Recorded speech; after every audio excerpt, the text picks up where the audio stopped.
years ago, when we came to Los Angeles, I really believed that the greatness of the Raiders would be in its future.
Y'all know what it is, man. Welcome to the 50-50 show. Not that one. Oh, you didn't know? 50-50. Welcome to the 50-50 show with PharoahNFL and the Severe Raider, the realest show for Raider Nation. The perpetuation of the greatness of the Raiders to take a professional football team and give it a distinct characteristic that's different from all others.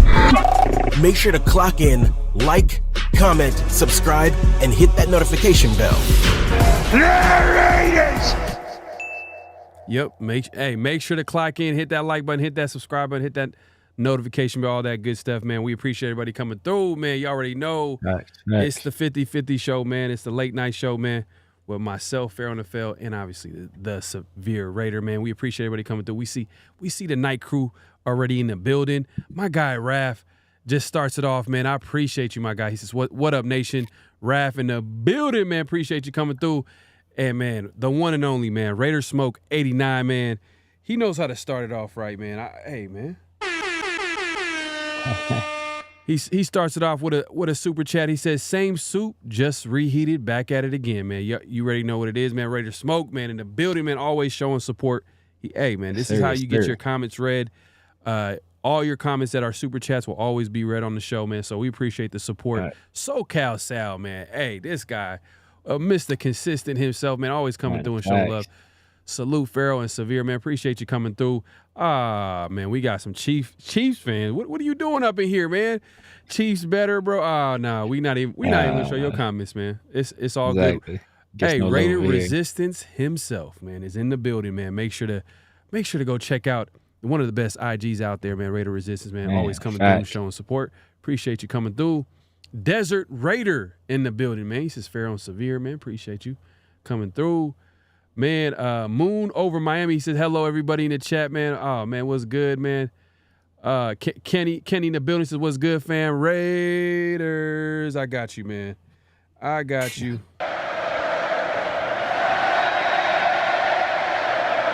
Appreciate you coming through, Kenny.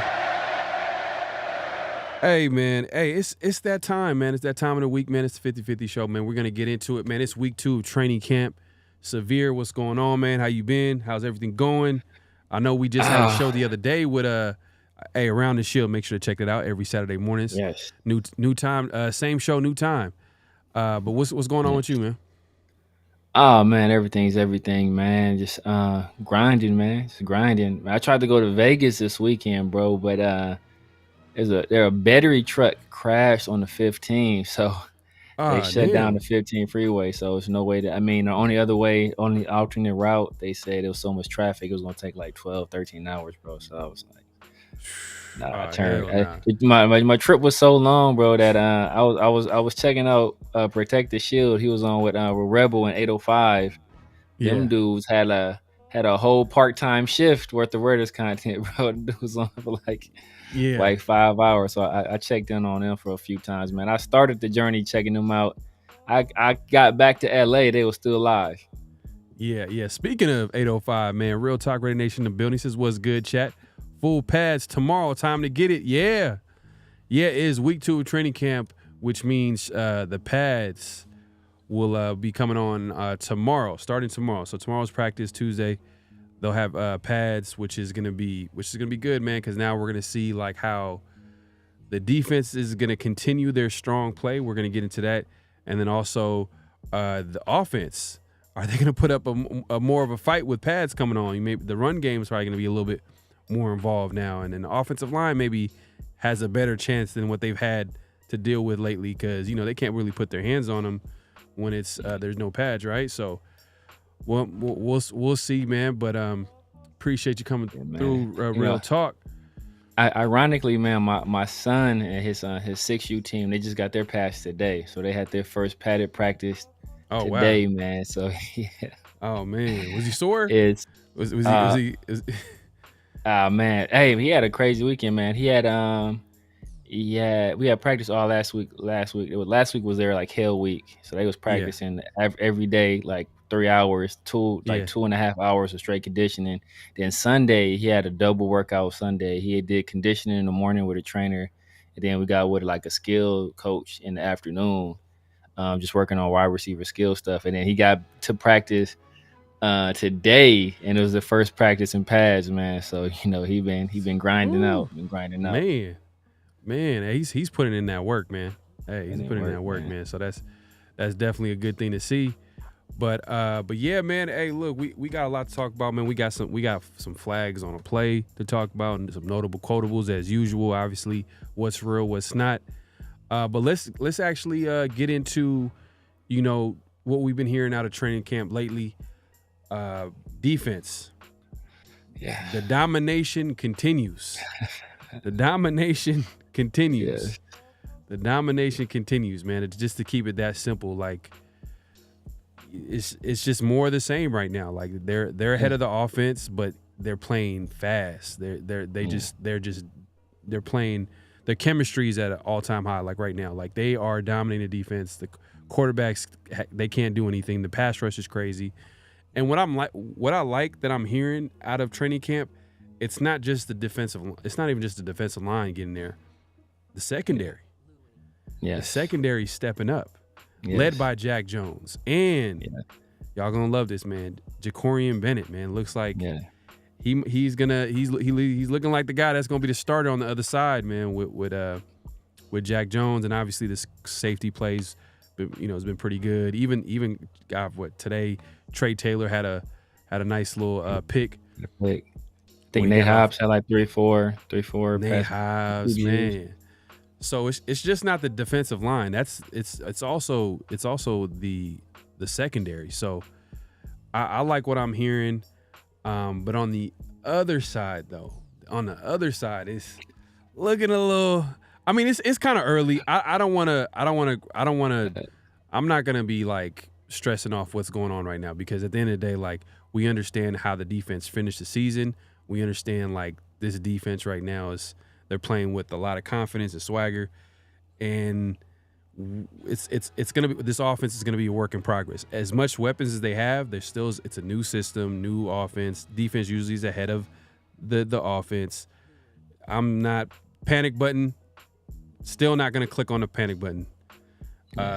We still haven't played a preseason game, and the padded practice doesn't start till tomorrow. But What have you heard as of lately from training camp that's caught your attention, that you're hearing from training camp? So man, you kind of hit the nose, or you hit it right in the nose.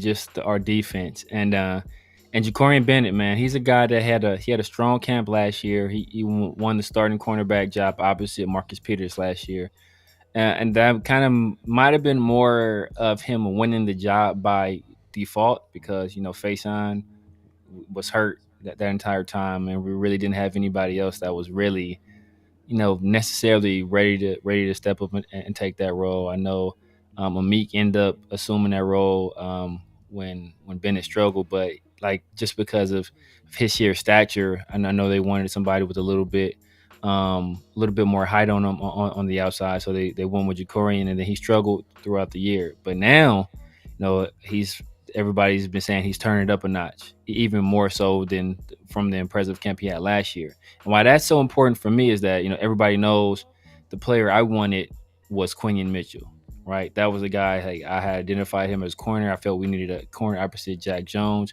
So that's part of the reason why I didn't like the Brock Bowers pick, is because I felt that, hey, if we could trade back and get a guy like Quinion Mitchell, that's what we should have done. But if Jacorian, this is rare. But if Jacorian steps up and he's able to prove that he's a worthy player at that other corner spot, I think that makes the Brock Bowers pick looks better, because it's like, hey, you know what? We already had the cornerback need addressed in-house. So that way we can kind of go with the more of a luxury pick. So like two guys I'm looking at is Thayer and Jacorian.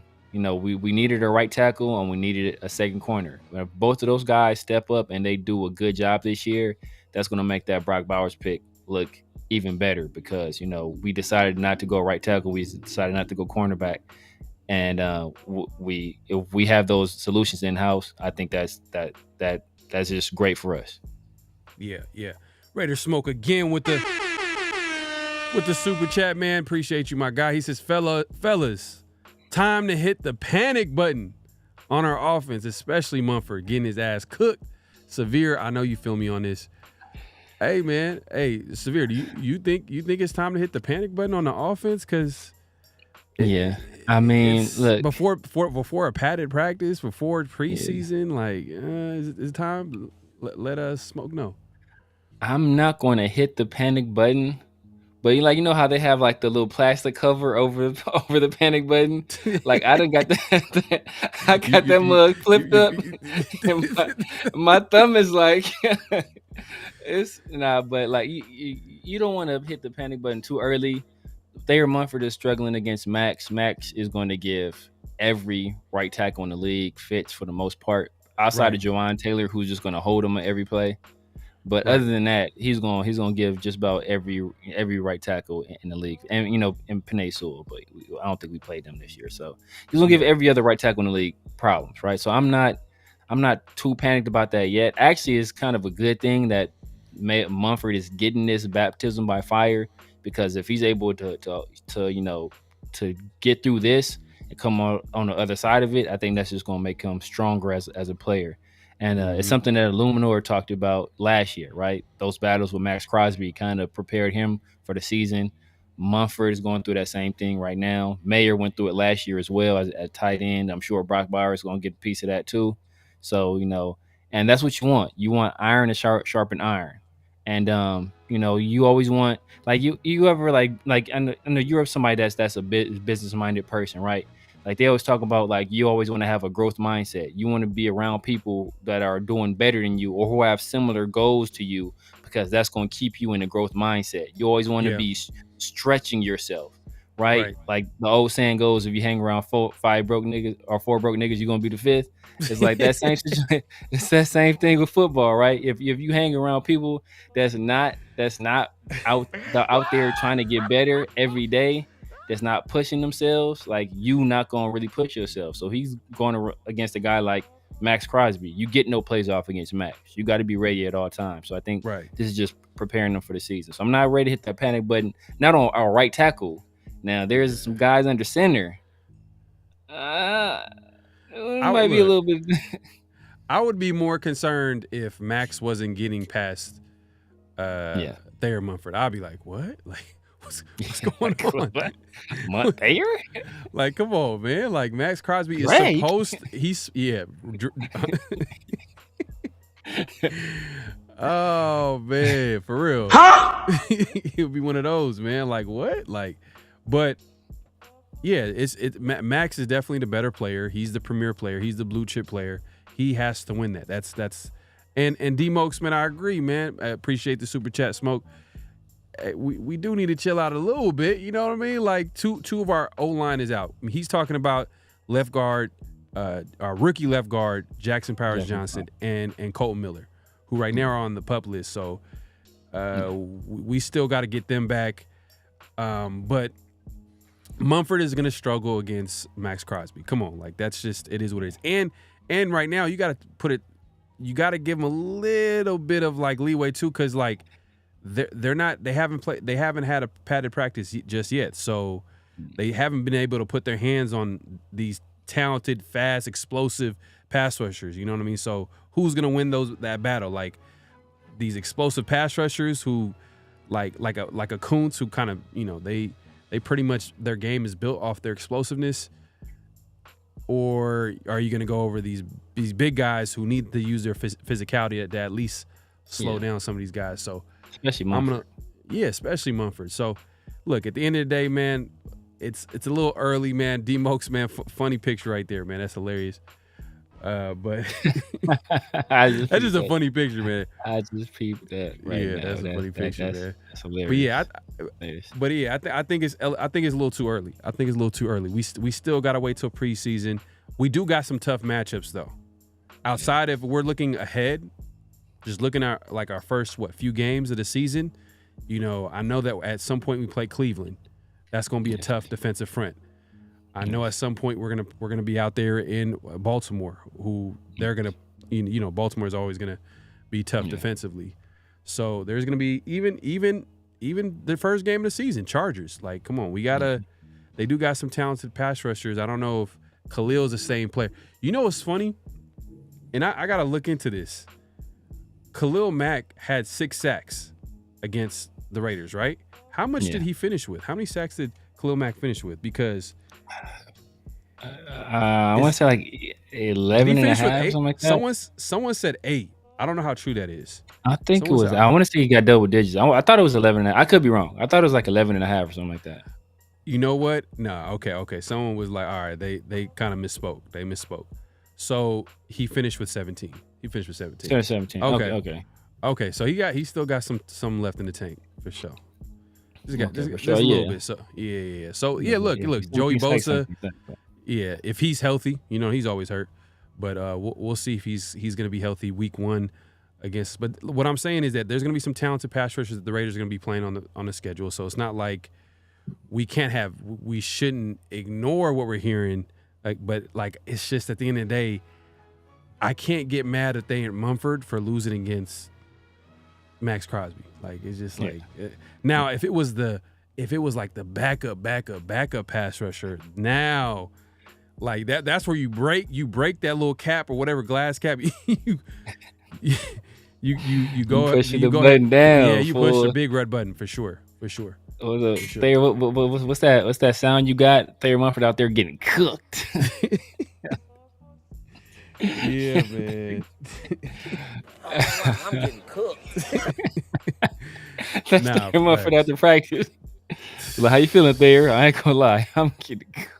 Yeah, man. SVT, man, appreciate you coming through, my guy. I haven't seen you in a minute, but he says football is different before pads. It's not time to panic. Yeah, I agree. Yeah, no, fact. I agree. Let's wait and see a little bit. Let's give it some some time. The offense is talking big stuff. The offense keep talking big stuff. Like once we get these pads on, it's gonna be different. So we're gonna see. Damn, man. Man. Hey, Real Talk got something for you, man. Bro. Man, look. He said you panicked after the Falcons drafted Penix. I think the entire Raider Nation panicked, man. I panicked too. I didn't even panic. it's gonna be a while till I forgive the Falcons for doing what they did. Bro. By playing chess. They played chess. I'm not gonna lie, they did play chess because I think Next year, I don't think they have a first-round pick. Do they have a first-round pick? No, I don't think they do. Or they're not expecting to have a high one. Nah, I don't think they do. But it was still like a very aggressive move. We'll see how it shakes out. They paid a lot of money to Kirk Cousins. We never really see that. Like, we never see a quarterback get paid like that much money, and then that same year they draft a quarterback in the first round in the top 10. You know what I'm saying? Like, we don't really see that too much, but we'll see. See, but know what they did though? See, know what they did. And I don't want to dwell on this point too long, but they did what Green Bay did. They just preemptively did it, right? Like Green Bay, they had Brett Favre forever. Then they drafted Aaron Rodgers. We're gonna sit you down 2 or 3 years. Once Brett Favre is over the hill, Aaron Rodgers takes over. Aaron Rodgers, that same thing, right? Aaron Rodgers, we got you right there. We got you right there. What's up? Shout out to Myra. Appreciate you supporting. But they got they had Aaron Rodgers, right? And toward the tail end of Aaron Rodgers' career, what they do? They drafted Jordan Love, and they put Jordan Love on the shelf, and he's coming out. And I'm gonna get to him a little bit, but now he's looking like one of the better young quarterbacks in the league. So all they did was, hey, we're gonna skip that process of waiting 2 or 3 years. We got an opportunity to get our guy right now to sit him on the shelf for 2 or 3 years. And then when this guy is ready to move on, we got our guy already in house, and he's a top 10 worthy quarterback right now. Yeah, and you know what too, and this is like my concern with Telesco, and when I'm noticing the GMs, you see the guy, they hold that quarterback position at a premium, and I'm sure the majority of NFL feels that way. Is Telesco is he aggressive enough to go get the quarterback? I don't want us to go out there and get a guy in free agency and overpay and set us back and just take away all our leverage in building this team by paying a quarterback that's solid, that's good, but he's taking the majority of the cap space. That's just not gonna get it done. It's just what's the point? Yeah, man. I talked about it earlier, but I was like, come on, man. Like I'm not trying to see Dak Prescott get signed by the Raiders. I'm not saying he's a bad player. It's just he's gonna get paid. He's gonna look to reset the market. 60 a year, probably. Nah. We ain't doing that. I want the Raiders, if anything, if AOC and Minshew are not the guys out there, then we got to get a quarterback in the draft. Hopefully we're aggressive enough, because you got to be. Look what Atlanta's doing. They signed Kirk Cousins, and they're like, nah, we're going after Michael Penix because he's that good. We project him to be good long term, past how long we're probably going to have Kirk Cousins, because they don't even know if he's going to come back 100%. That's why they're like, they're willing to take the risk, which is crazy to say, but like that's how much the quarterback position is valued. They'll take that risk even though they're paying them that much. And it's not even just Atlanta. It's the NFL. Like, they're super aggressive in getting their quarterback, and hopefully the Raiders are aggressive enough to go get their guy too. They weren't able to get it done, and it's kind of frustrating too, is that at the end of the day, the Raiders technically could have traded up. Yeah. But no one would have predicted that Atlanta was going to take Michael Penix. I didn't see that coming. I think they tried to work out a deal. I mean, for that night, I want to say where they were, Marty was saying that they tried to move up with Atlanta, because they thought that was the spot where it's like, hey, you know what? Atlanta don't need a quarterback. This is the spot to move up. And Atlanta was like, no. But what I'm worried about is that, like, I'm hearing stuff out of camp. I know we talked about this offline. Hearing stuff out of camp. Michael Penix is looking good in camp. Arm looks live. He's getting a good grasp of the offense, like just ripping throws and practice. And then there's another guy we had a chance to take later on in the draft that we didn't even consider taking, because after a certain rounds we didn't even look at the quarterback, and that guy has been impressing in his camp with his team. A guy who I advocated for late in the draft that we could have taken, and we elected not to, and that is Spencer Rattler. So, And if nothing else, that's another live arm, another young guy adding into this. Like, would I rather have Spencer Rattler or Anthony Brown? Like, like remember, like one of the first days of camp, like the most impressive throws of the day came from Anthony Brown. Like, that says all you need to know right there about the arm talent that we have on this team. Yeah.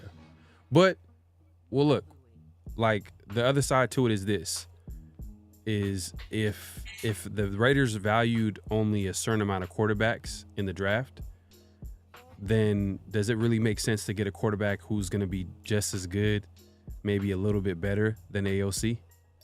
You know what I mean? Like, I think it's time for the Raiders to go get their guy, like the guy that they envision to be a franchise QB or potentially going to be a top 10, top 5 player. You know what I mean? Whoever that is. It obviously couldn't happen this year, but maybe next year's draft, possibly, maybe. But if they keep winning, it's going to be harder. That's why I was kind of like, it was a little bit of like a little disheartening because Penix. But I don't want to dwell on too much. At the end of the day, whatever it happened. But that's why it's like, all right, next year, if the Raiders win games, they go to the playoffs, they're going to be in the ladder. They're going to be late in the first round. So all the top guys in the draft, they're going to go early. It's going to be that much harder to get to that top spot. It's possible. We've seen it happen, but we'll see, man. But yeah, I don't want to. But yeah, man. We look. The chat is going crazy. SVT, he says tomorrow the tone will be set by O line and D line. Yeah, no doubt, for sure. Matt 17, yeah, 17. Someone said 8. Someone said 8 earlier. I'm like, what, 8? I'm like, back in my head, if that's true, then that means he's following the foot in the path set by Chandler Jones. When the year before, remember the year before he came to the Raiders. 5 in the first game, I want to say. Yeah, he had like 5 in one game, and then the rest of the season he had what? Yeah, 5. He had 5, so it was like, oh, okay, maybe he's maybe Khalil Mack is on the downward trend right now, but at 17, it's still, that's pretty solid. Still, he still got something left in the tank, so we still got to account for him. Man, the chat is going crazy, man. Look, I gotta catch up. SVT wants to, hey man, yeah, make sure to clock in. That's what we like to say over here, man. Make sure to clock in, hit that like button, hit that subscribe button, hit that notification bell, all that good stuff. Yeah. Make sure we're going live on both our channels. So if you're not subscribed to any of our channels, make sure to go ahead and head over and hit the channel, hit the subscribe button, hit that like button, all that good stuff, man. We appreciate everybody coming through. But yeah, it's that time. It is that time, man.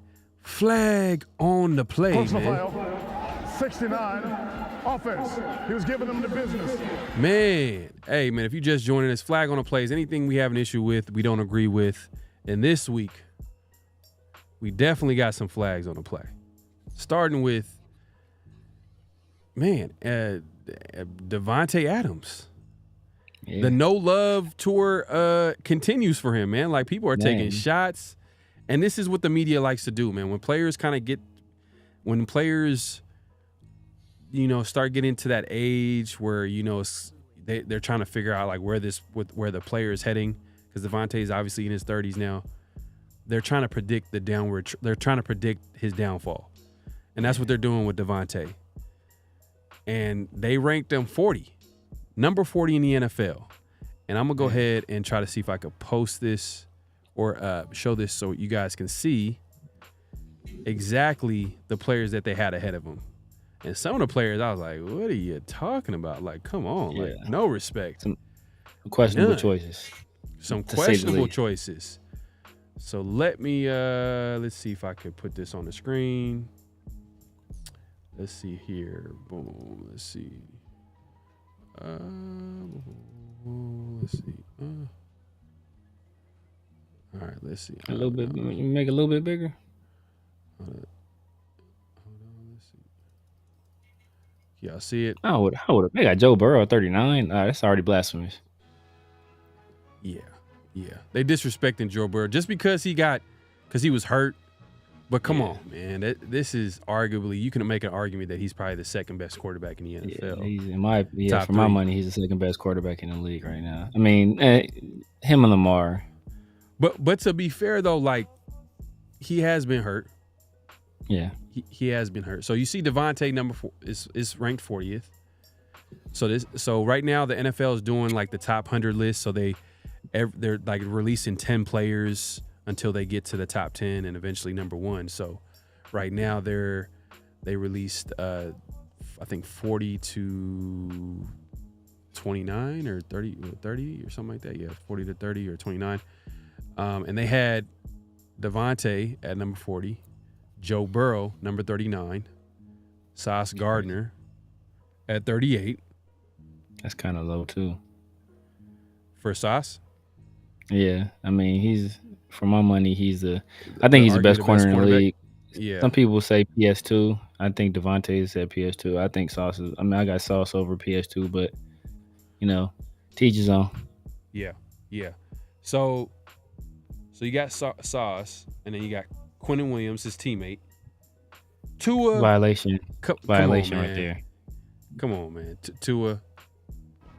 I know he just got paid, but Tua is not a better player than Devontae is. It's just remember they was thinking about moving on from Tua. Yeah, I know he just got paid, but it's like recency bias. I don't know what it is, but the players do they partake in his vote? I think the players are part of the. I think this is the if this is the one I'm thinking of, then I think it's all players. It's all players. Okay, yeah, that's crazy. This the NFL countdown one. It's all players. Yeah, man. And then Josh Allen, he did have a good season last season, but come on, man, he don't got the stripes that Devontae Adams. Like, come on, man, like this. And then Jordan Love, I like Jordan Love. I think he's in an upwards trend, but he only did it for half a year. Puka Nacua, come on, he's only done it for 1 year. Exactly. Yeah, come on, man. Like look what they're doing. Look at this list. But this is the players though, so the players feel this way. Yeah, it's the players list. This is actually not the media. The players feel this way. So Devontae better feel. Damn, Quincy Williams is on the list. Damn, he was a late round pick too. Damn, this is disrespectful. Deron Bland, come on, Deron Bland. He did. Matter of fact, Deron Bland is a guy. He got more Defensive Player of the Year votes last year than Max Crosby. So yeah, man. Okay, look, I don't know if I'm.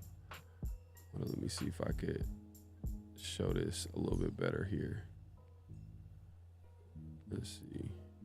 So Deron Bland, I think, finishes out this tier of players, and he gets number 31. He did have a lot of interceptions, but he had a bunch of pick sixes too. He was taking stuff bunch of. So it was a crazy season for him. So I understand like why people, but he can get exposed. There were games where I seen like they were attacking him, like they were like, nah, this dude, because I'm sure he's super aggressive. He's going after the ball, but like, hey, this dude is a playmaker. He's a playmaker. That's his skill set. But I think this is blasphemy. We'll see as the list gets exposed. List gets released even more. You said it right. Exposed, right? Well, we got to expose this, man. Come on, the players are hating right now. You said it Usually right. the media is hating, but the players are hating. Come on, they got him at number 40, and there's at the end of the day, it's all about context too. Last year, the offense was. Everything was going wrong. You know what I mean? The sky was falling. Everything was going wrong. From obviously McDaniels, that whole system, the rookie play caller, they didn't know what to do. We lost the game 3-0. Is that on Devontae? At the end of the day, players got to take some type of accountability. But man, I mean, he is a receiver, and the quarterback is an important position. I think this one is big too. I ain't gonna lie. We could talk about this right here. This that's is crazy, bro. That's ridiculous. I'm sorry. Joe Burrow should not be number 39. Number 39? Number 39. And I think it's because of the injuries. I think it's because of the injuries. They're just docking him for that, but it has nothing to do with his skill set, his talent, and his at all. Nah, not at all, man. But yeah, that was that was one of the flags of the play was Devontae Adams being ranked number 40. And then you know what? I'm gonna put this in here too. I'm just gonna leave this right here. Yeah, exactly. Joe Burrow being up 39. Both flags on the play, man. I'm gonna give them the benefit of the doubt. Maybe they were just based maybe they're saying you can't look at any other year. You can only base it on last year. Mm-hmm. But even then, though, man, like what Devontae did, just look at his quarterback play. It was spotty at best. You know, all the stuff the Raiders had to go through as a team, and he still put up numbers, man. Still put up numbers. So Yeah. I think 40 is disrespectful, man. 40 is disrespectful. Yeah. But that wasn't the only flag on the play, man. Severe, if you want to let the people know what the other flag on the play this week is. The other flag on the play, ironically, two of the guys on that particular list that we saw, they are recipients of flags as well. You know, two young quarterbacks were recently paid, Tua Tagovailoa as well as Jordan Love, and their contracts put them into the highest paid quarterback in the league category. You know, these are two guys, especially Jordan Love is a guy that hasn't even done it for a full season yet.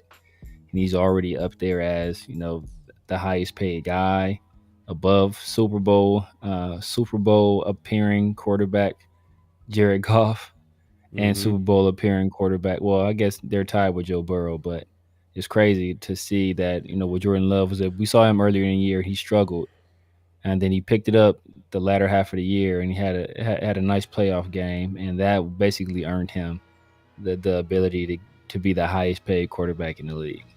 Yeah, man. Look, as you can see right now, Jordan Love's getting 55, Trevor Lawrence 55, Joe Burrow 55 million a year, Tua right after that 53 mil. But you know, this is what it is though. It's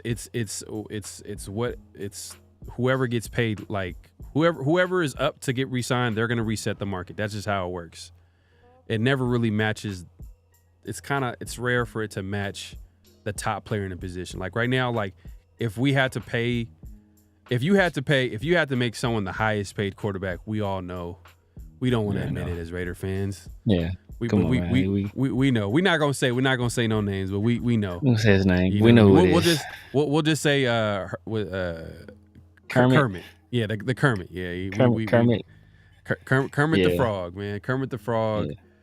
You know, I don't want to admit it, but yeah, he's definitely should be the highest paid quarterback if you're just looking at it at the best player at the position. But it's never really worked like that. It's just whoever's up to re-sign, they're going to reset the market, especially at that quarterback position. And I heard that they're going to try to, because it's getting crazy. And I heard that like they're going to try to like control this, but I don't know how they're going to do that. I don't know how they're going to agree to that, because this is like, it's like kind of like a players versus owner type thing. Like, why would you know? Yeah.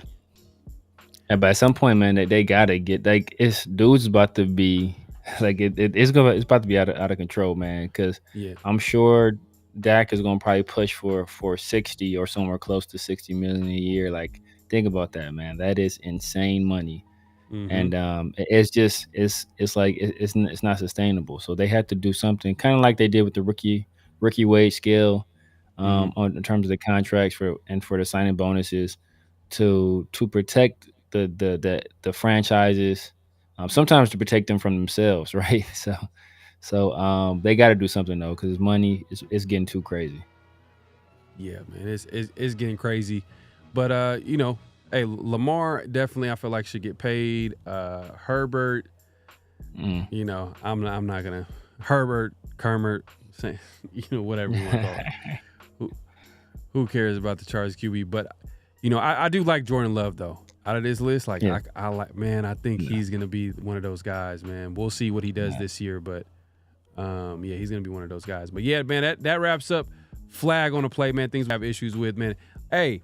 We made a public service announcement last week. If y'all find any flags on the play, we'll definitely consider them for the show. So just hit us up on IG, PharoahNFL, or The Severe Raider on IG or Twitter as well. So just hit us up if you guys find anything that's worthy of flag on a play or even notable quotables, and we'll definitely try to consider them and put them on the show. But let me get into the chat, man. The chat is going crazy right now.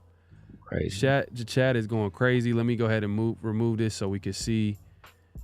Let's see right here, man. Man. Yeah, I appreciate that, Myra. I appreciate it. Let's see. Reese Rock. He says North Dakota, South Dakota, Dak Dakota. I don't give a damn. Keep him off our team. Hey man, I'm with you, man. It has nothing to do with him as a player. I think he's good. I think he's solid. I think he's better than what we got for sure. Like, I'm not saying he's a bad player. It's just, man, like, it's just we're not gonna win. We're not gonna win. Ultimately, the Raiders are not gonna win a Super Bowl with Dak. I don't think that would be possible based off. Look, if the Cowboys are gonna letting him walk, yeah, that should tell you something. That should tell you everything you need to know, man.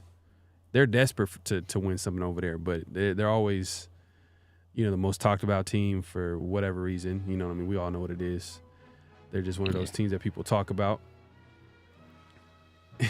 D-Moke says, did someone say Dak is good? He's solid, man. He's not bad. He's not a bad player. No, don't do too much. Come on. He's not a bad player. I just don't think he's... Where would you have Dak? Is he top 15? He's top 15 or top 10? I'd say top 15. Yeah. I'd say top 15. But to be honest with you, the quarterback play is kind of like, it's not that good, bro. Like, if you really think about it, once you start getting outside of the top 5, you just be like, it's like, what have you done for me lately? Oh, okay, Jared Goff. Yeah. So he's in there. You know what I mean? Matthew Stafford is somewhere in there. You know what I mean? Like, obviously, it's Patrick Mahomes, to me, in my opinion, and everybody else. And then you got the Josh Allens, the Lamar Jacksons. Yeah. Yeah, you got the Joe Burrow, CJ Stroud. Yeah. I mean, it's some good quarterbacks. But once you get past like 6, 7, then it starts to get okay, like that guy had one good year, or he had a good year 2 years ago and he kind of fell off a little bit. So it starts to get iffy. Yeah. Hey, Austin Avila says, y'all phone lines open. We'll have it open next week. Next week, that will be the call-in show, so make sure to put that on your calendar. Hit the notification bell. Yes. We will have the phone line call-in show, so make sure to tune in next week as well. We're gonna have the phone lines open, so y'all get to call in. We get to chop it up, talk about the Raiders, and just let us know what's on your mind, especially in regards to the Raiders, especially training camp, all the latest news and all that good stuff, man. Austin, I got you. Just call in, and we got you. We got you. We got you. Man, the chat is going crazy. Yeah, man. Smoke's letting y'all know, man. Subscribe on both Severe and Pharaoh. Yeah, there you go, man. Yeah. There you go. Yeah, there you go. MVP. Yes, SVT. Yeah, he went from 13 to 40. So last year he was damn. They were like, damn, this dude, the players think he's trash. No, they don't think he's trash. It's just is the top 100 list has always been what have you done for me lately. That's pretty much what it is. But it's still kind of crazy that they have him at 40 and they have some other players ahead. I'm like, come on, man. Like, you really think this guy is better than him? Like, they had like some, it is what it is, man. Joe Burrow shouldn't be at 39, bro. Yeah. No. Raiders Smoke, that hairstyle alone drops him down to 39. Yeah, did you see he had like the whole Eminem, the bleached hair, he's a young dude. He out here experimenting, out here doing crazy stuff with his hair. Right. Yeah, look, Milka Beasley. Yeah, that's a good point. Aaron Rodgers was hurt all year, but he was 92. Yeah, that's true. That's crazy, bro.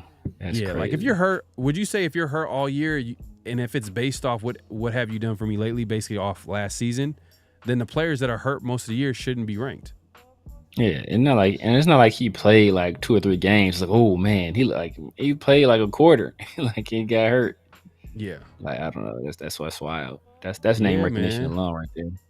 Alfredo said Tua. Like, yeah, come on, man. Tua is not a better player than Devontae Adams, man. He's not. I think he's in a good situation as a quarterback. Very good situation. Yeah. Oh, okay. Black man is God 80. I said 40. He said, I say 40 is right. That's just overall player in the league, but he's still a top 10, 15 at wideout. Man, he's higher than top 10, 15. He's top 5 wideout, possibly top 3. You know, I think a lot of people right now got Jettas over him. You know, maybe you could put Reek over him too. How you feel about Reek? If we get some more consistency out of Jamar Chase, maybe Jamar Chase, but you know, like that's the lowest I'll go for him. But you know, I got him 2 behind Justin Jefferson, but I can see somebody having them 5. You know, anywhere in that even if one 1 through 5, I can see anybody who's in any of those slots 1 through 5. Is understandable. Anything lower than that, disrespectful.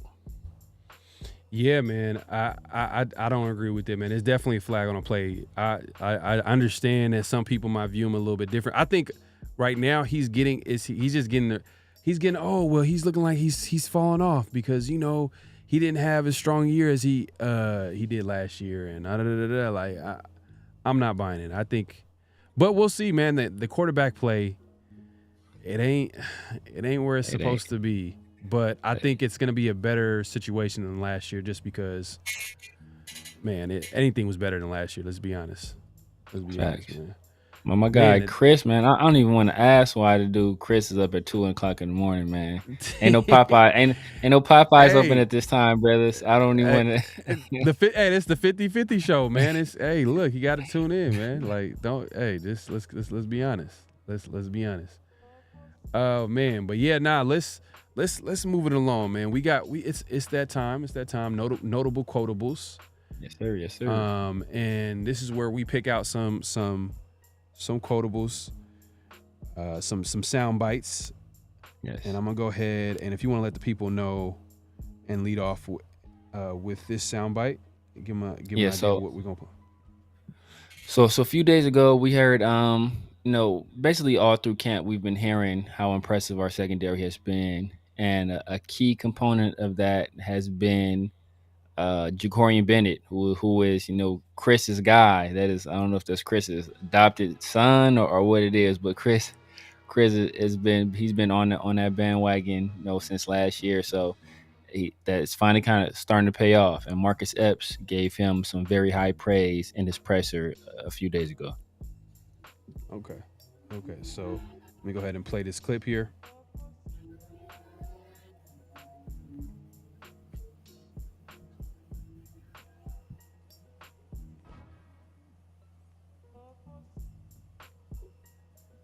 All right, hold on one second. Getting some technical difficulties. I don't know what's going on. Let me see. Jacorian Bennett is a player that's, you know, improved a lot going into year 2. Sort of. He's been doing a great job. Came into camp, young guy, had a lot of confidence, was doing very well. I don't know what's going on. My bad. Hold on, y'all. Bennett is a player that's, you know, improved a lot going into year 2. What sort of growth have you seen from him?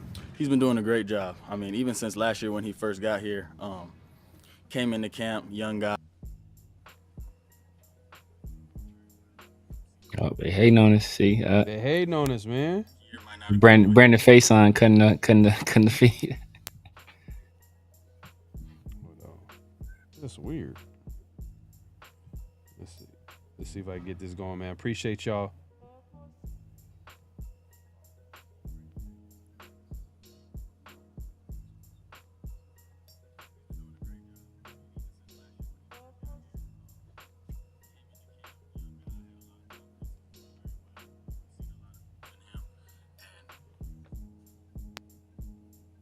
Jacorian Bennett is a player that's, you know, improved a lot going into year 2. What sort of growth have you seen from him?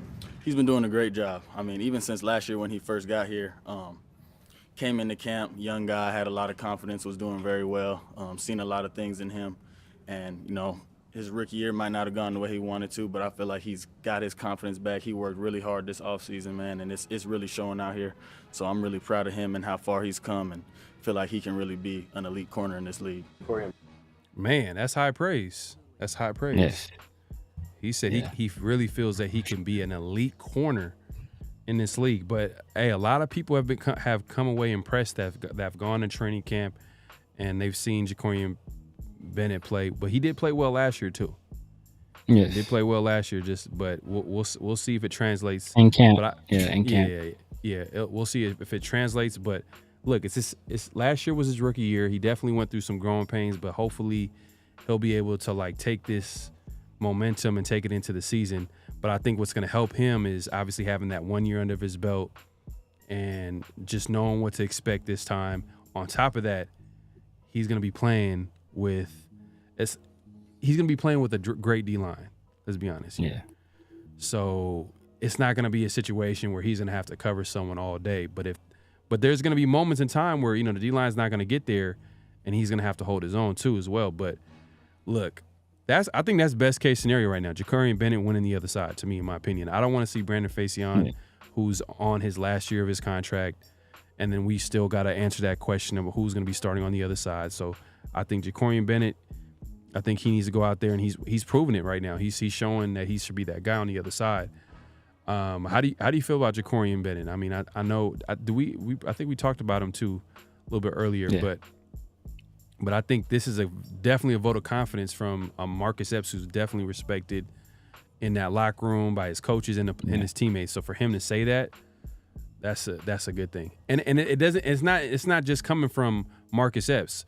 Remember Nate Hobbs on the Rush podcast was talking about how impressed he was about Jacorian Bennett to come in as a rookie to deal with everything. So he's talking about his maturity and like how he's handling everything. So. And I think he was talking today. Talking about in his presser today as well. Yeah, in his presser. And shout out to Raider Resistance. I seen the clip. He was talking about, how like he didn't lose his confidence. You know what I mean? Like, and he was just, you could tell like he had his chest out. Like he was coming off as a guy that's had a lot of belief in himself. So you're playing that corner position. You gotta be the cockiest dude out there. No, for sure, man, for sure. Because you out there on the island.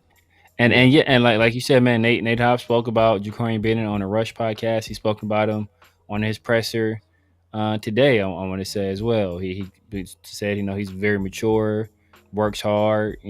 Said he's a great player and a great person. So I feel about Jacorian Bennett like the same way. I don't want to say the same way I feel about, but I feel about the cornerback battle the same way I feel about the quarterback battle. I think the ideal situation is for the young guy that we drafted to win the job, right? I think the best bet is for Jacorian Bennett to take hold of that job. We have team control over him for another, 3 years, including next year. So I think that is the ideal situation. He's younger, he's more athletic. He's out there, he's trying to make plays, and I would say that is the ideal situation. And so far, he's holding up his end of the bargain. We'll kind of see what happens as training camp progresses and as we get into the preseason. But right now, he's doing what he needs to do to win that job. And I just hope he keeps on that same track because that is the best case scenario for the Raiders. Man, are the Raiders really about to have a top 10 defense this year? It's been a long time, bro. It's been a long time. But no, I'm talking about, I don't think this is a legit top. Like they have a legit chance to be a top 10 defense. I'm not talking about the years where we were one of the worst teams in the NFL. You know what I mean? No. And I know a lot of people like to bring up the Nnamdi Asomugha, led teams, but like some of those stats were a little bit, because a lot of the teams they would get on us early, and then we became the number one pass defense. They just ran the ball. They just take the air at the ball. They just, exactly, and a lot of people they knew we couldn't score. They knew we couldn't score, so they just get a 7-10 point lead. It's like we just about to run. It's like these fools ain't about to put up no points. Yeah, but I think this team is gonna be a legit defense. I mean, it's gonna be the reason why we win games.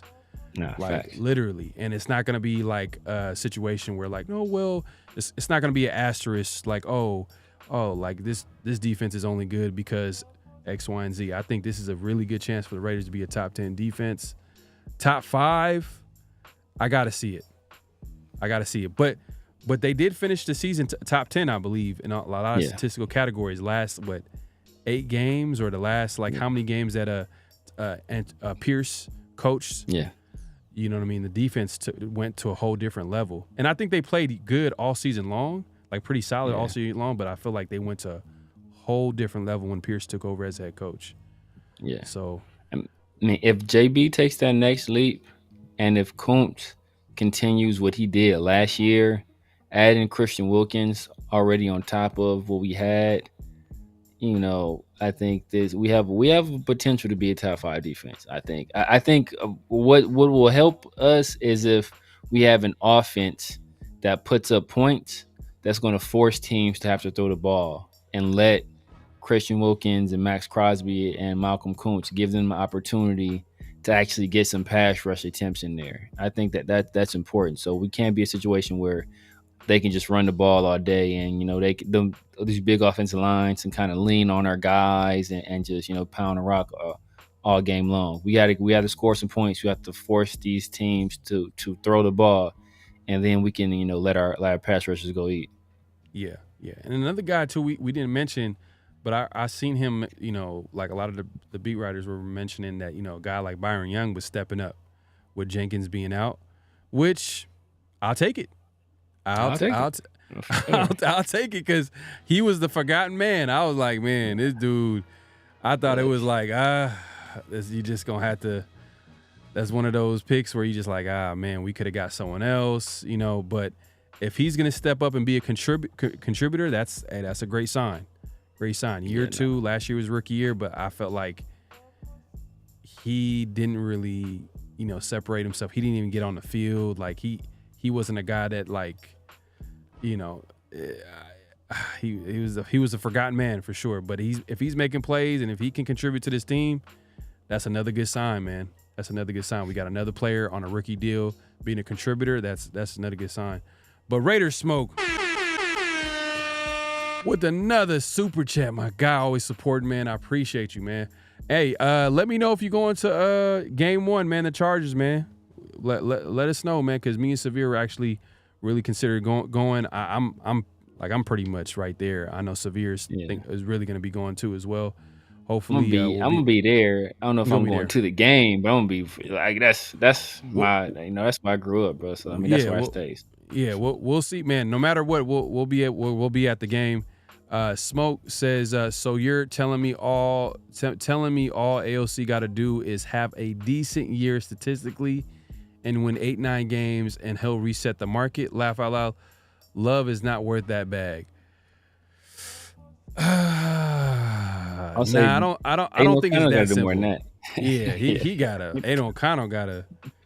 He gotta have some good years to go along. Yeah. Like, yeah, come on, because I think Aiden O'Connell, he has more of a uphill battle because he was a later round pick.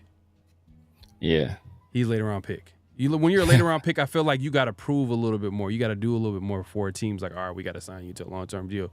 I know Dak. Let's say we were talking about Dak Prescott. He was like a 4th round pick as well, but he actually put up some good statistical seasons. Like, let's be honest, like he put up some numbers, and he was able to get the bag. The Cowboys were able to pay him, but I don't know if it's necessarily equal to playoff wins. It hasn't happened yet for him. So man, AOC got to do a little bit more than just win 8-9 games. I think he has to show like he could. I don't want to say carry. He has to show he can be a franchise quarterback. Yeah, man. Yeah, he got it. Jordan Love flashed franchise. But like this, Jordan Love flashed franchise quarterback ability. I want to say like the last half of the year, statistically, he was like the best quarterback in the league. He took his team to the playoffs. I want to say he won a playoff game. And another thing people don't take into consideration, first of all, just in terms of pure talent, he has much more talent than Aiden O'Connell. And Aiden O'Connell, in his first year as a starter, I want to say he's 2 months older than Jordan Love, who's been in the league for four or 5 years. That's crazy. So it's crazy. Like, you gotta take all that into consideration. So if you were to pay Aiden O'Connell right now, like, they're basically at the same age. They're both, technically in what should be their prime years. But Jordan Love has, 4 or 5 years of, being groomed to be a franchise quarterback. So he's coming into his own right now. Where Aiden O'Connell, we don't know what that's going to look like. Yeah, man. So AOC, like there's a lot of there's a lot of questions he has to answer, and hopefully it starts by just being a good game manager. Just start there. Let's start there. Just manage the game. Don't turn the ball over. I don't want to see these 2 picks that I'm hearing that's happening in training camp. Hopefully he needs to get that out of the system. Hopefully he's, usually, you want to experiment. He probably wants to try out some new things, probably be a little bit more aggressive so you can figure out how to take those calculated risks. Hopefully he's one of those types of situations, but the defense right now is flying around. So by preseason,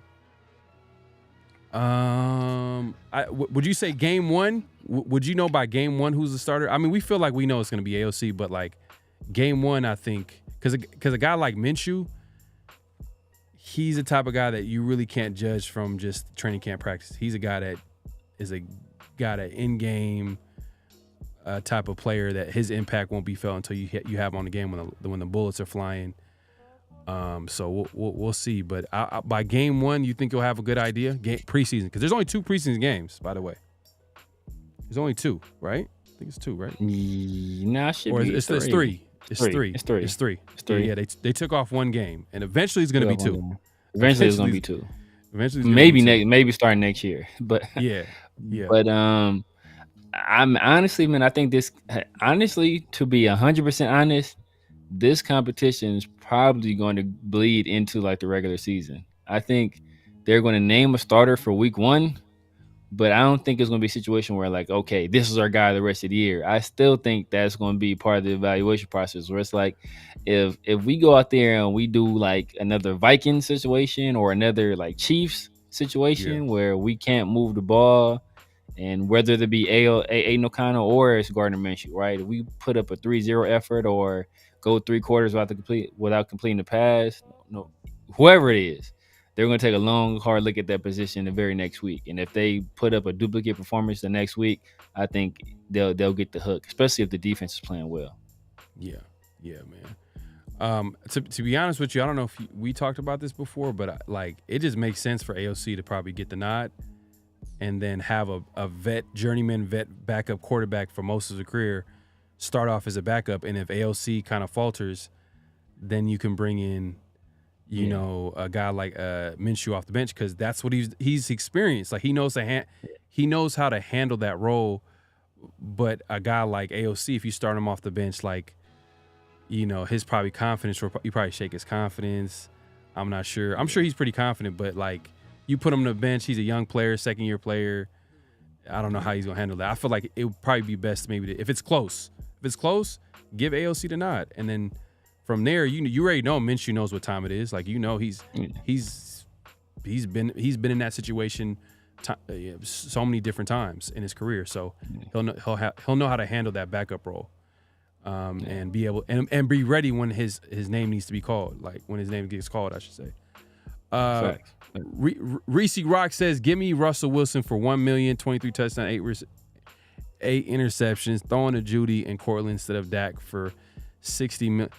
I get it. I understand what you're saying. I was making it a case for Russell Wilson, but I also said that it's really up to Pierce and how he feels. If he doesn't fit the locker room, then I respect what Pierce is trying to build. He wants a certain type of player to come to the Raiders. And if he feels like Russell Wilson is not that type of player that he wants to bring into the locker room, even on a veteran minimum, that should say a lot. So it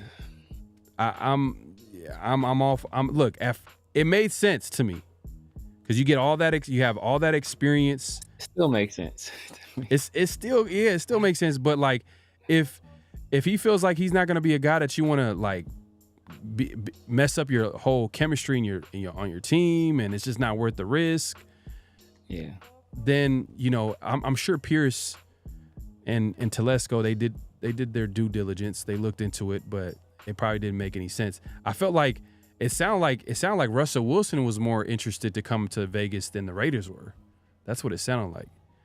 You know what I mean? I hope that's not the case. But like this. If you're asking me, who do I trust more in terms of talent evaluation? Do I trust Mike Tomlin more, or do I trust Tom Telesco more? I trust Mike Tomlin more. All right, like if and also like that just I would have faith in Antonio Pierce in that situation, right? I have faith in Antonio Pierce as a leader of men. I have faith in our locker room and guys like Nate Hobbs and guys like Max Crosby, guys like Devontae Adams to kind of lead the way. Like we Chris going for that sponsorship, bro. You see, he gonna get it. He gonna end up with it. All you gonna see is he ain't gonna say nothing. You gonna see him rocking a t-shirt with a red W on there. We gonna know what time it is. That's funny.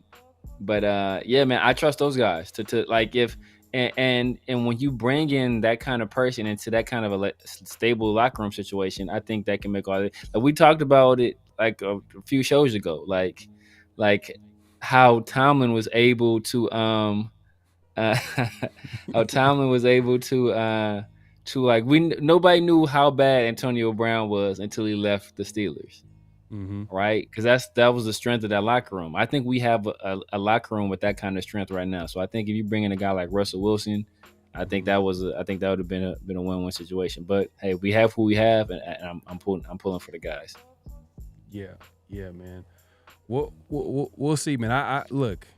I kind of like how what Pierce is building, man, because he said it earlier in the offseason, man. We're gonna bring players that are Raiders, and not everybody can be a Raider. And he wasn't just talking to the players; he was talking to the coaches, people who are not, everybody that comes into this building. He wants them to fit a certain type of, mold. So, hey, man, I respect it, man. And if Russell Wilson is not that guy, then he's not, because we've heard some certain stories coming out of Denver, like some weird stories, and players, like I seen Marshawn Lynch talk about Russell Wilson, and it was kind of a weird story that he had. I don't know if you've seen, he sat down with, I believe, Shannon Sharp, and he was talking about how like there was a moment in time where he was trying to galvanize the locker room, and he wanted to, get in contact with Russell Wilson. He didn't have his number. And, Marshawn, he would have all the players at his house, but he wanted to get in contact with Russell Wilson. He told him I guess he told someone on the team that had his number to call him. He said Russell Wilson called him on a block call. Yeah. Yeah. I mean, this is Hall of Fame running back Marshawn Lynch. You know what I mean? Marshawn Lynch was, you can argue, best player on the team, or at least best player on that offense. Russell Wilson was never a better player than Marshawn Lynch. Never. I mean, maybe at the end, maybe, but Marshawn left on top though. He didn't leave like on a low moment, like, oh, Marshawn was past his prime. I mean, maybe when he's with the Raiders, like when he was with the Raiders. Look, I love beast modes. We ain't gonna talk about his time with the Raiders. Man. All I remember is him getting hyphy at the week 3 with the Jets. And the whole rest of the year, the rest of the league got hyphy on that. So I don't even bring up how he went out with us. But I mean, like I said, I don't know the context to that story. I know that's what I'm saying, bro. Yeah, I'm saying you're right. It's look sketchy right now. But like I don't know the context to that story. All I know is that I used to have, like, my number used to be blocked. So like no matter who I called, like my number would be blocked, just because hey. LA, man, this LA is LA. So my number used to be blocked. So if somebody called me, hit me up, and I called them back, my number would be blocked. Like you'd have to like manually like unblock. I don't even remember what it is. It's like star or pound 82 or something like to block. I don't even remember what it is anymore. But you have to manually block it. So if you call me and I don't number I don't recognize, I'm gonna call you back from a blocked number. That's just what it is. Yeah. Raider Smoke with another super chat, man. Appreciate the support. He says, I agree. Whoever is starter will be on a short leash. Yeah, I mean that's how they kind of went into it, man. They made a priority to sign Minshew. They gave him a little bit of change, but not too much where you're like, oh, like Jimmy G type contract. No, it wasn't. It was like high end backup, low end starter money, but it still made sense for Minshew to be in that battle for that QB1 spot along with AOC, and let the best man win. So I don't think. I'm sure that they were looking into getting a quarterback in the draft, but it just didn't work out. And they're just gonna have to wait, or if maybe AOC and Minshew become that top quarterback. for this team. I mean, is the likelihood of that, is it high? I don't think so, but we'll see. We'll see, man. Man, I'm getting, man, the chat is going crazy, man. I'm trying to catch up. He says QB1 is y'all Achilles heel, y'all defense above average. Yeah, man. I don't know, man. I think this defense, like, I'm really excited to see this defense, to be honest with you. And I've never said that. I don't think I've ever. It's been a long time. Long time. Even when you look at, like, you know, obviously some people like to mention the Nnamdi Asomugha, or, you know, mid 2000 defense, or and I say Nnamdi Asomugha because he was the best player on that defense. It came with a little bit of asterisk because we were losing a lot of games. They would get ahead early, and they would just pretty much be on cruise control. So I don't know if the numbers really reflected how good that defense was. And then if you want to go a little bit further, early 2000s, I think we had a top 10 defense when we went to the Super Bowl. Yes, that was like the last time you had a true top 10 defense. But we really didn't think about the defense like that at that time. We had some playmakers, but it was really about the offense. Everybody was. That's what because we had Rich Gannon, Jerry Rice, and Tim Brown, and Jerry Porter as our third receiver. Like, we had crazy offense, and we had one of the better offensive lines in the league. We had Charlie Garner, Tyron. We had weapons all over that offense. So we didn't need to think about the defense. It's because our offense, like, even if our defense wasn't doing this job, our offense was going to put up points. Raiders Rebel says Russell Wilson came and talked to the Raiders. Oh, did he? Did he officially talk to him? I don't know if I heard that, but it was supposed to be an all-day visit. It turned out to be 1 hour, and AP was done. What does that say for us? Man, I don't know, man. It's possible if they had a conversation and it didn't go well, because he didn't sign for that much. That's the crazy thing. He did not sign. I mean, anywhere he was going to go, he was going to sign for the minimum. But once again, right? I mean, I go back to the same point I was at before. Like, AP is my head coach. I love AP. You know, I love what he's doing to this organization. But who do I trust more as a talent evaluator, or a guy who's going to craft a locker room? Do I trust AP more? I trust Mike Tomlin more. Well, just look at the jury that's been won. Like, just even jury total, right? Not even as a coach, as a player. Total jury won. Tomlin trumps what he did, right? And Tomlin also, I want to say, he also won one in Tampa Bay under Tony. He went there with Tony Dungy. I want to say he was on that staff. So, like, he's been there, done that. He's seen some of the best coaches of all time do it. He's done it himself at the highest level. So, and he's a guy that he's never had a losing season. We've seen some of the quarterbacks that's rolled through that organization, right? He's never had a losing season. So I trust what Tomlin thinks more than AP. AP is my coach. I think he's going to turn this franchise around. But if you're asking who I trust more, I mean, that's an easy choice. Yeah. And some of you guys are mentioning the players that were on that defense. Yeah, man, they had some playmakers, Hall of Fame players. But, you know, obviously in the latter years of their career, Charles Woodson was early in his career. Robert Woodson was obviously in the latter years. He was a corner with safety with the Raiders, man. Hey, that first year with the Raiders, man, he came through, man. He eight picks, and he had one of he turned around the season. If you guys remember, Raiders started 4-0. They lost 4 straight, and then that famous Denver game, man. Yeah. They were at what? They were like at the 5-yard line. He over here pick six to the house. Turn that play, when I say a play turned around the season, man, that turned around the season. It got everything back on track. Yeah. But yeah, I'm not taking away anything from that defense. I just feel like this defense, it feels a little bit different. It feels like they can actually shut down teams, and dominate games.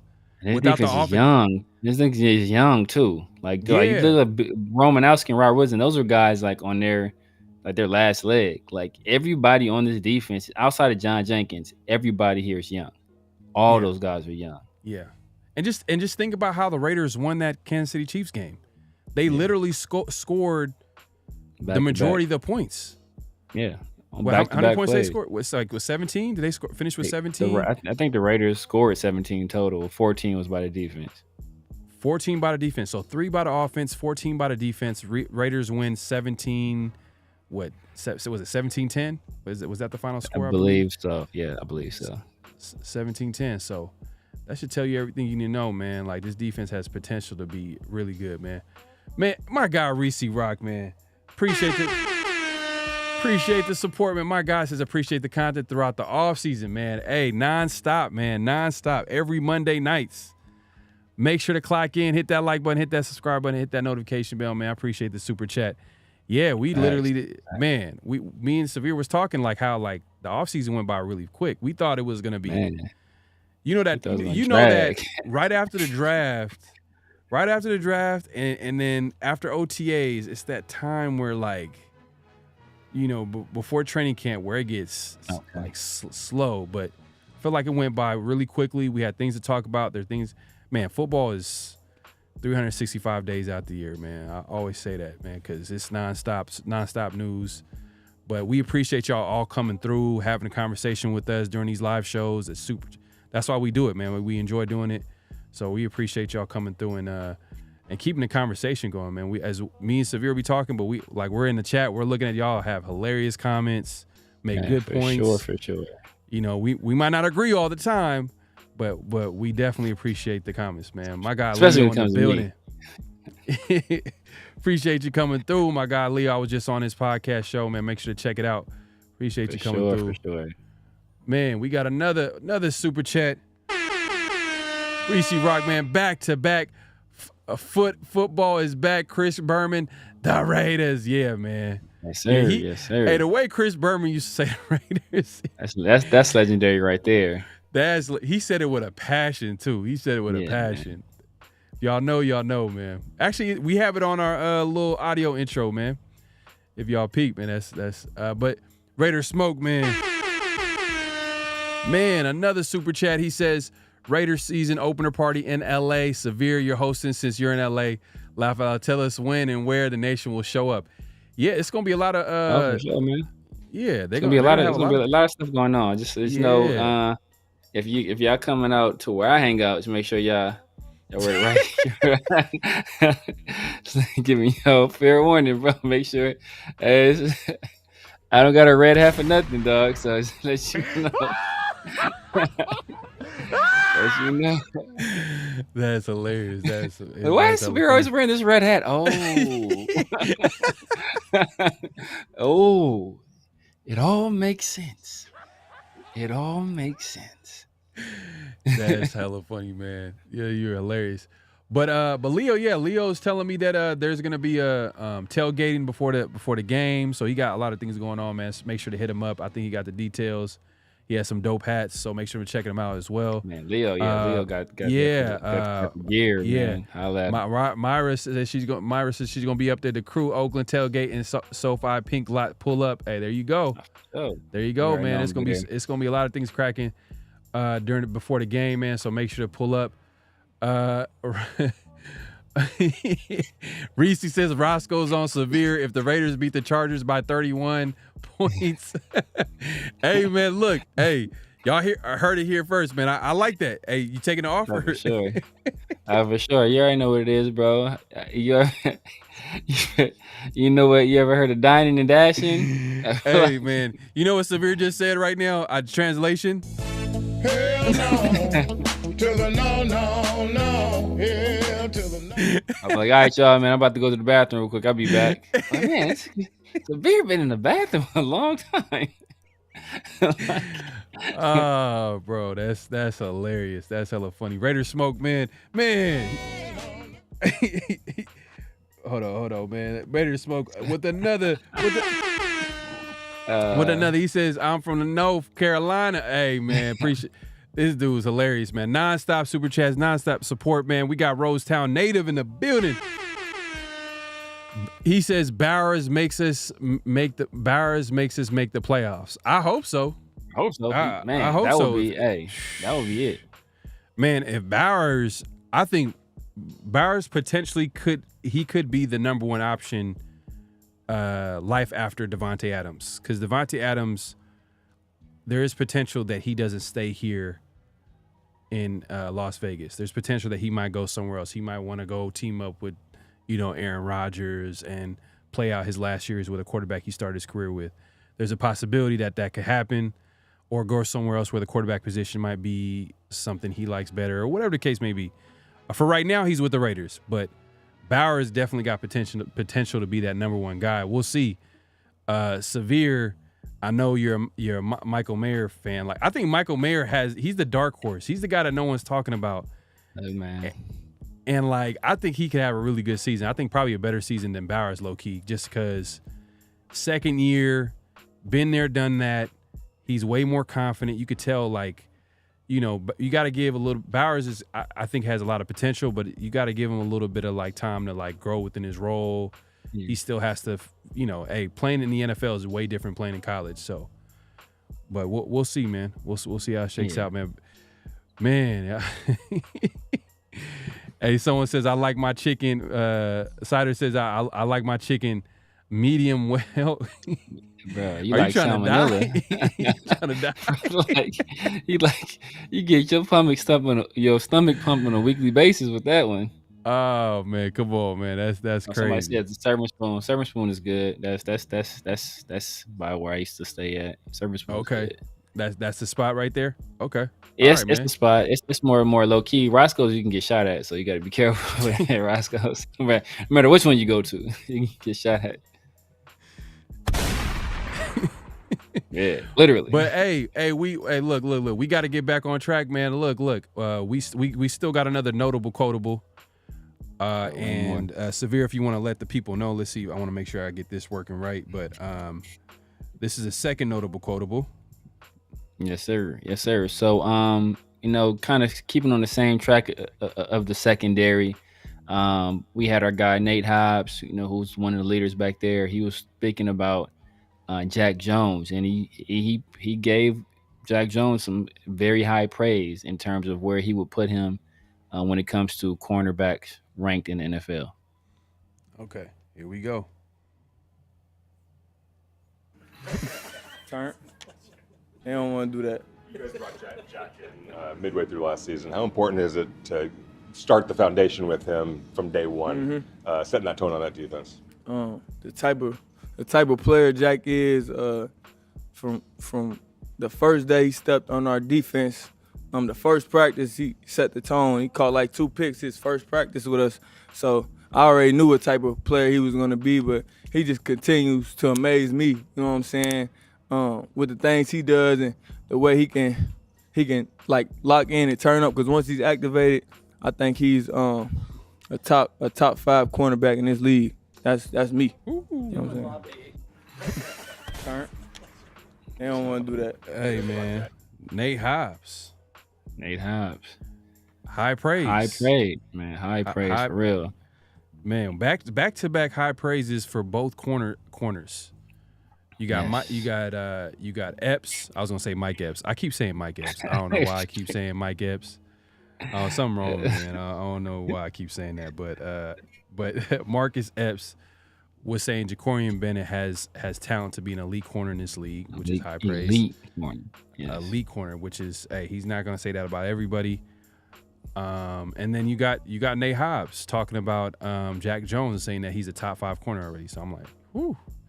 Hey, man, I like what I'm hearing. Bro. So everything we're hearing from training camp is the secondary's playing well. On top of that, the players are over here praising the players on the outside. And that was a question mark going into the training camp was like how's the secondary going to look? Is Jack Jones going to continue his strong play from last season? Is the other side of the other outside corner spot, who's going to be that starter? Is it Brandon Facyson?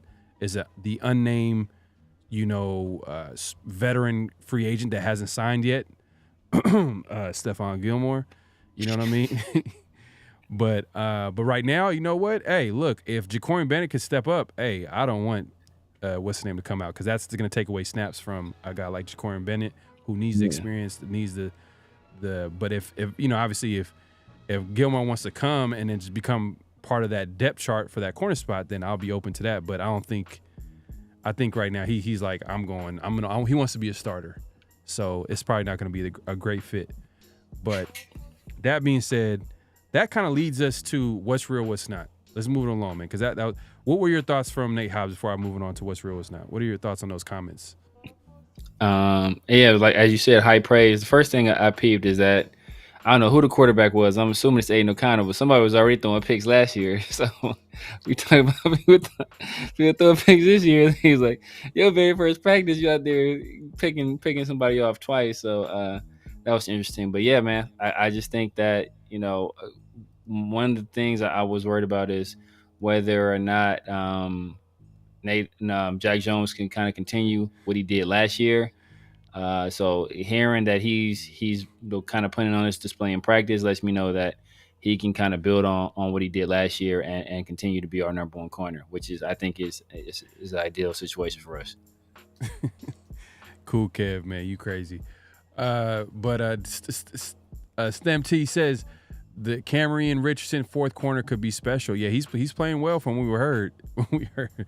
From what we heard that like the secondary in training camp has been the talk of training camp. I mean, obviously D-line has been doing their thing.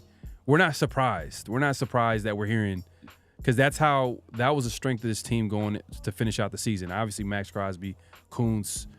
I kind of want to see when the pads go on. I want to see what a guy like Tyree does. You know what I mean? I want to see what Tyree does in the preseason. He's a guy that I want to see. But yeah, so we'll see. But Richardson is another guy to keep an eye on. A young guy who has the measurables, the athletic ability. But I think he needs to develop his skill set a little bit more. I think there's a little bit of, and I think if everything plays out right, I think he's going to be at a good spot. Meaning that if Jack Jones is a starter, you got Jacorian Bennett. I wouldn't want a guy like Richardson to become the number, unless he earned it. Like if he earned it and he's the best guy out there, that'd be crazy. That'd be crazy. Yeah. But I'm not sure if I see that happening right now. But yeah, let's actually get into what's real, what's not. Let's get into what's real, what's not, man. What's real, what's not. I'm gonna say a statement, and you guys let me know if it's real or not. It's that simple. And this it's a good segue because we just heard Nate Hobbs say that, Jack Jones is a top 5 corner. Yeah. So this statement is, by the end of the year, Jack Jones will be considered a top 5 corner. Is that real or is it not? Man, I must say that's not. I think he'll be right outside the top 5. I think he'll be right outside the top 5. I think we are talking about PS2, talking about Sauce. I think L'Jarius Sneed gonna still be up there. I think Devin Witherspoon was the guy I really wanted last year. I think he's kind of cemented himself to be one of those guys. Still got AJ Terrell. It's a few guys. I think he'll be right outside that top 5. I think he'll be on the outside looking in, but I think within the next 2-3 years, I think he can solidify himself as a top 5 corner. By the end of the season, but look, the NFL is a year-to-year league, so anything could happen. Like I think like if you look at last year, some of the players that had big years, they can easily kind of get in that conversation.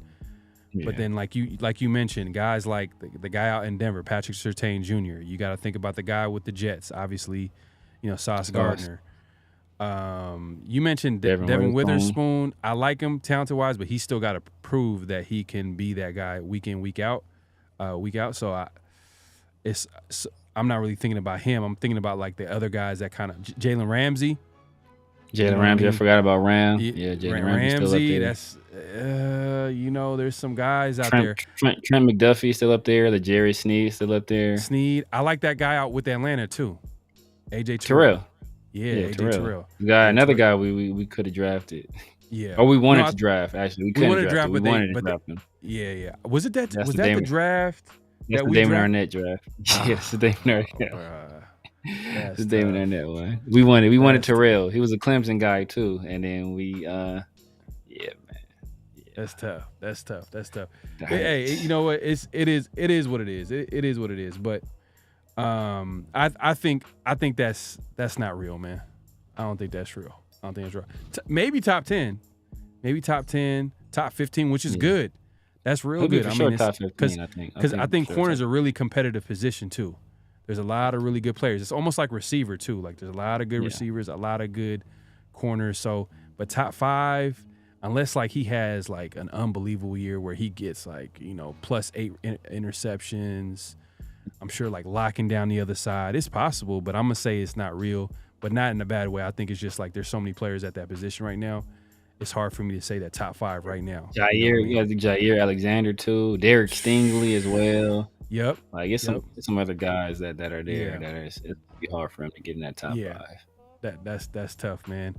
Let's see. Let's look at the chat real quick. Kalipe says realer than a movie film.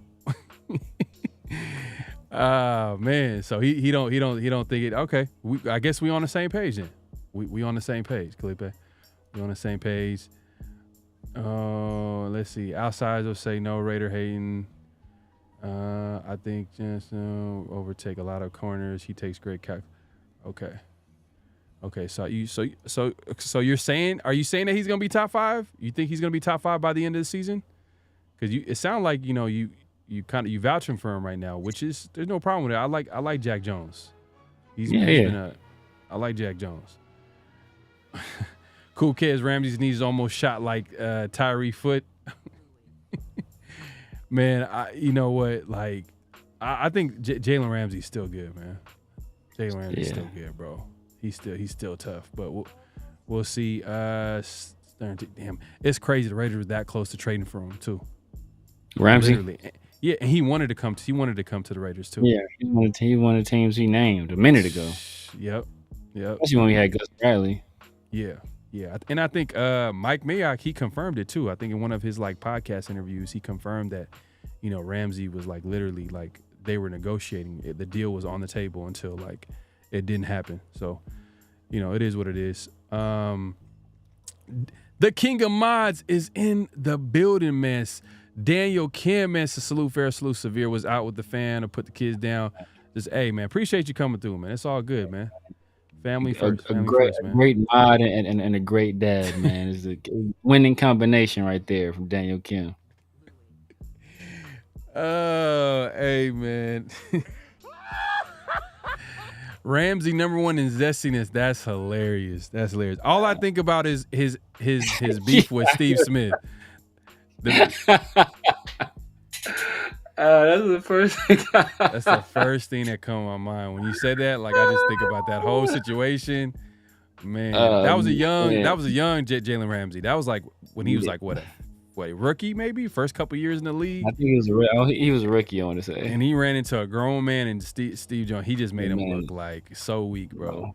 It was bad. Steve Smith was punking everybody though, bro. Yeah, Steve Smith was punking the entire league. He had dudes ice up, son. Remember that? Yeah. Steve Smith, man, that's another dude. Like that's probably one of my favorite receivers all time for sure. Yeah. That's what they compare Amon-Ra St. That's what they compare Amon-Ra. That's why I like Amon-Ra St. Brown so much, man. That's who he reminds me of. Oh, you think he has that type of?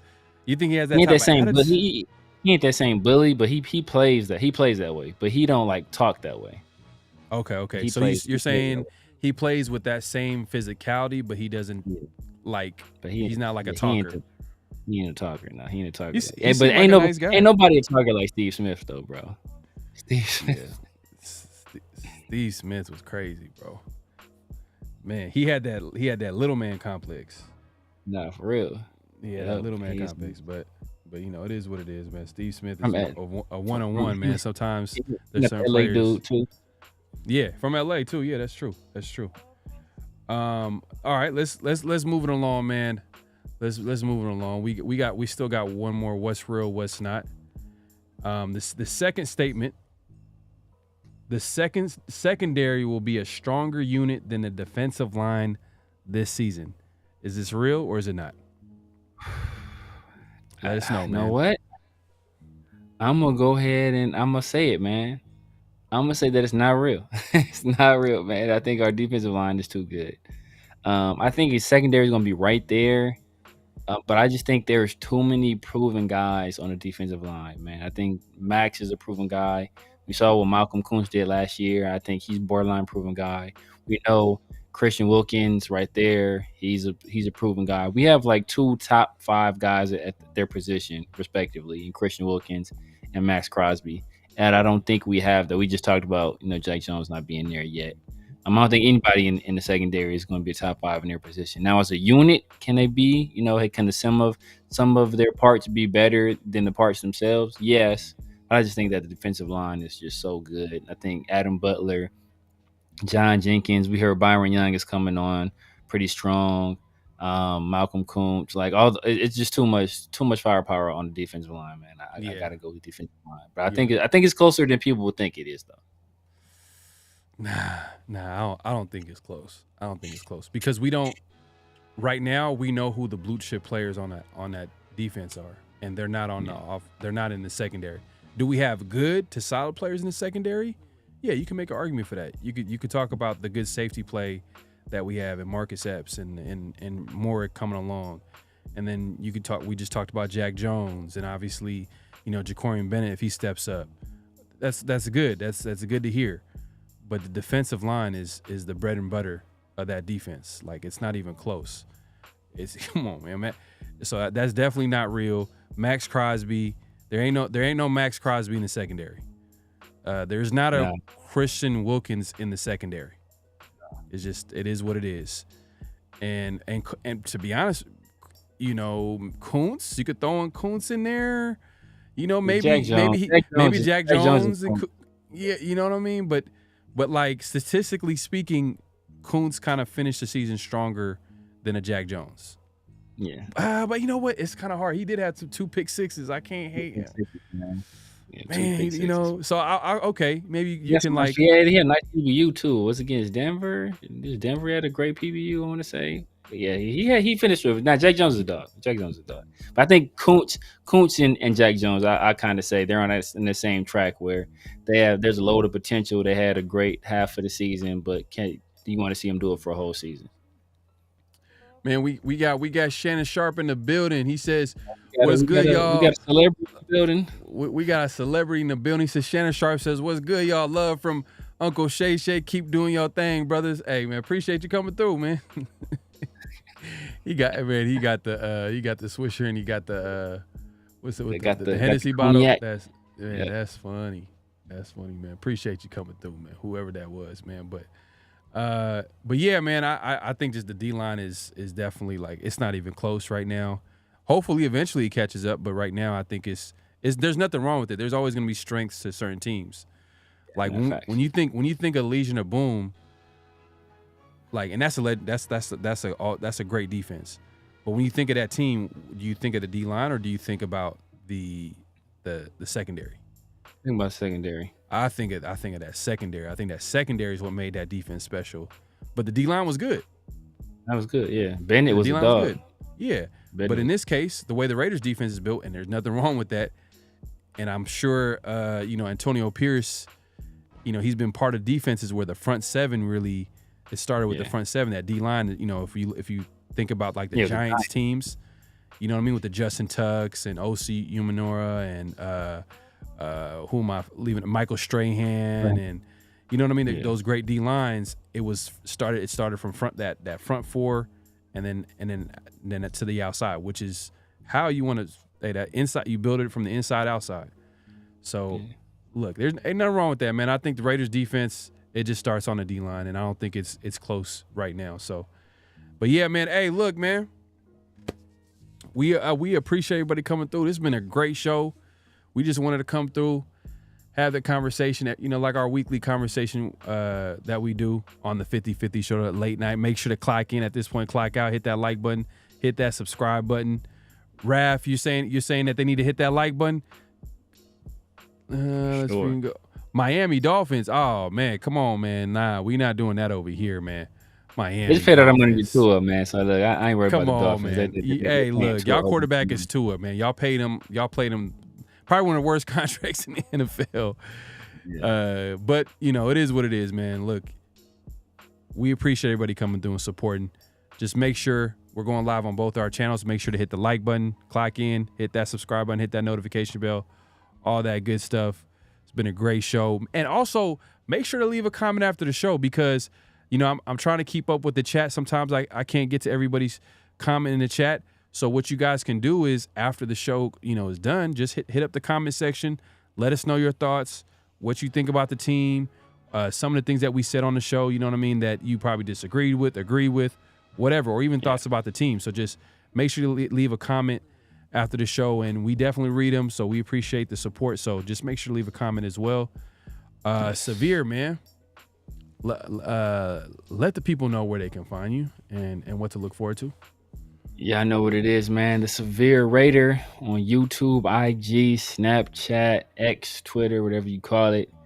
You know, we're here every Monday night faithfully, you know, sometimes late night with the 50-50 show. Then we got Around the Shield, you know, new date, new time, but, you know, same great content. It's coming to you guys on Saturday. And I got some stuff cooking up, man. I am in the lab, in the laboratory, cooking up like Patrick Graham. So just be on the lookout for that. And yeah, make sure y'all get in the comment section, man. Make sure y'all like, comment, subscribe, clock in, clock out, do all that good stuff, man. We'll catch you on the next one. There you go, man. That's what we like to see, man. I just subscribed. That's all good, man. Appreciate you. Raider Nation Vic says, you just missed it. Yeah, just all good, man. Just watch the replay and then let us know your thoughts in the comment section, man. We appreciate the support. We read the comments. And man, Smoke likes to end it. He likes to end the show on a high note, man. With another super chat, he says, Severe, aka Stacy from the Wood. Oh man, they ain't seen that movie, man. You gotta. These people ain't seen that movie. Raider Smoke. Oh, that's funny. They ain't seen that movie, man. The last Monday without football. Yeah, man. Hey, look. Yeah, I think preseason. Does preseason start next week? Does it start? Yeah, the Hall of Fame game. I want to say, yeah. Our first game is on the 10th. So. Yeah, hey man, we'll see, man. Like, yeah, hey, look, football is here, and we're gonna be here to talk about it. So make sure to check us out, man. Hey, look, we do this every Monday. If you guys are joining us, so y'all not familiar, hey, we do this every Monday nights. The 50-50 show. Me and Severe, so make sure to subscribe to both our channels, hit the like button, hit the subscribe button, all that good stuff. And then also we do a show with Big Mike Raider, which we're gonna release. We changed, same show, different time, like Severe says, same great content. We're gonna be releasing that every Saturday morning, so be on the lookout for that. And how you do that is obviously subscribing, but also hitting that notification bell so you'll be notified once we drop that content. So just be on the lookout. So the next time we'll be Saturday morning with Big My Raider. It's called Around the Shield. And then obviously we'll be back here Monday nights, 50-50 show to chop it up with y'all live, man, and direct, man. And look, it's been a great show. People in the chat, y'all going crazy right now.